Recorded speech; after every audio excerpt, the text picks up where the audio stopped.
Hi అండి, అందరికి నమస్తే. ఎలా ఉన్నారు? ఈ మధ్యకాలంలో అండి కాక్రోచ్ జనతా పార్టీ అనేది ఇన్స్టాగ్రామ్ ఫాలోవర్స్ 20 మిలియన్ ఫాలోవర్స్ వచ్చారు.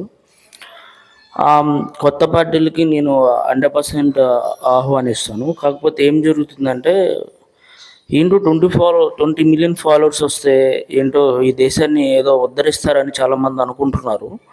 నేను ఒకటే చెప్తా, ఒక ఉదాహరణ చెప్తా దీని గురించి. ఇంతకుముందు కూడా వన్ పర్సన్, జస్ట్ ఒక పర్సన్ 100 మిలియన్ ఫాలోవర్స్ ఉన్నారు ఆయనకి. ఎలక్షన్లో పోటీ చేస్తే నాకు అందరూ ఓట్లు వేస్తారులే అనుకున్నాడు. అనుకొని నిజంగా దిగేశాడు అనమాట. దిగేసి ఎమ్మెల్యేను ఎంపీగా పోటీ చేస్తే ఆయనకి తిప్పి 500 ఓట్లు కూడా పోల్ అవ్వలేదు.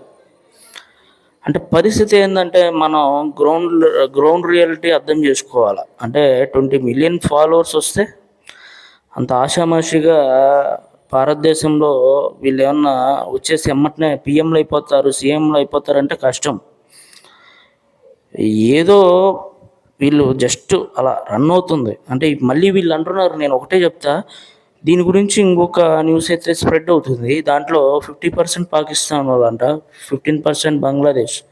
సరే, ఇంకొకటి వాళ్ళ దాని ప్రకారం 94% ఇండియన్స్ అని చెప్తున్నారు. సరే, ఇక్కడ 100 మిలియన్ ఫాలోవర్స్ ఉంటేనే పట్టుమని 500 ఓట్లు రాలంటే ఒకసారి ఆలోచించండి మీరు.